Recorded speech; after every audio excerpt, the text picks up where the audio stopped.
So, how do you think the night went then?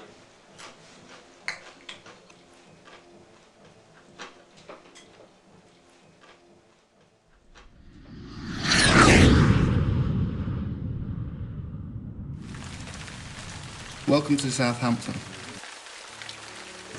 By day, a sleepy port town with a high street, football stadium, and on drizzly afternoons, the boats sail away into the sunset. But at night, the club doors open. The club scene is always hectic, but in 3 weeks, Southampton's biggest clubs will go head-to-head to draw in the punters on one of the busiest nights of the year, the May Bank holiday. Over the next 3 weeks, we will be following two of the city's biggest clubs to see who comes out on top. So let's meet the clubs.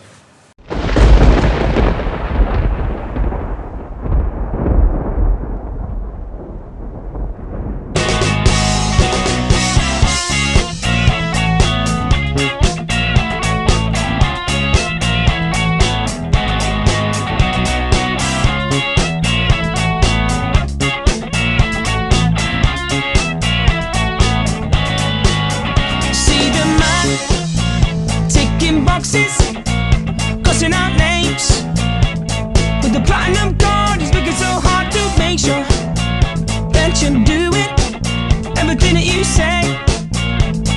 He's getting his share, you're going nowhere. He's with the bigger boys, out with the bigger boys, in with the bigger boys. He's rubbing his hands, he's making his plans with the bigger boys, out with the bigger boys, in with the bigger boys. He's rubbing his hands, he's making his plans. Something right in, turned him right out. Can't turn back now, don't play on a bigger boy. See the man with your bosses, giving his thoughts on how to make more and more profit. He is calculated what we are worth. He's getting his share, you're going nowhere. He's with the bigger boys, out with the bigger boys, in with the bigger boys.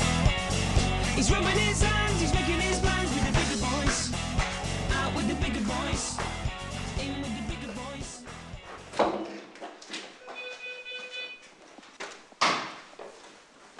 Got a team, as it were, here, made up of 3 generals, myself,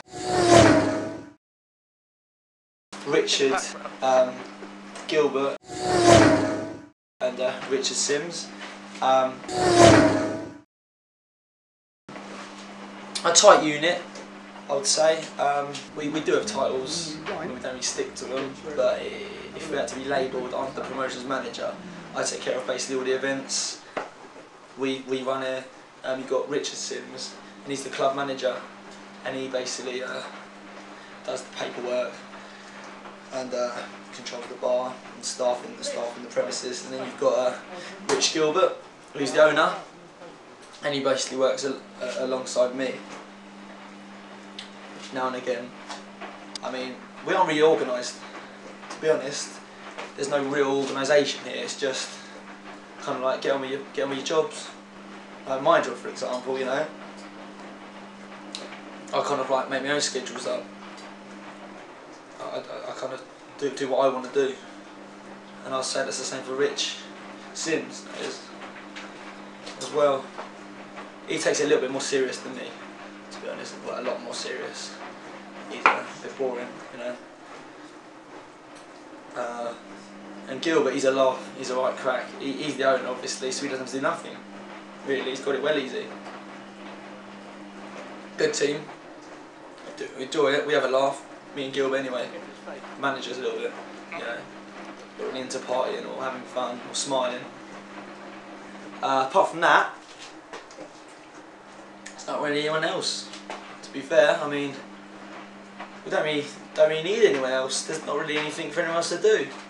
I mean, obviously, Rich manages the place and I do my thing, but I don't need to employ someone. Why pay someone to do something I can do? You know, we don't necessarily fly out that much, so I don't need anyone for that. And when I do fly, you know, I send the odd one out if I have to. You know, then I'll just go and kind of do it myself. Postering, haven't posted to be honest. Guest list. The doorman do all that anyway. You know, people always say, you know, that they're on guest list. We don't really write it out. It's just, you know, we let the doorman, if they're convinced they're on guest list, then, you know, we just let them in because they usually don't lie. So that kind of cuts out our guest list girl, so we save, you know, a bit of money there. Apparently there is a lot of confusion on the door, but like, it's not my job. Apart from that, nothing else to do really. Things just kind of fall into place, really. You know, it's like everything works out in the end, one way or another, good or bad. So we kind of like let things just happen and kind of like go with the flow.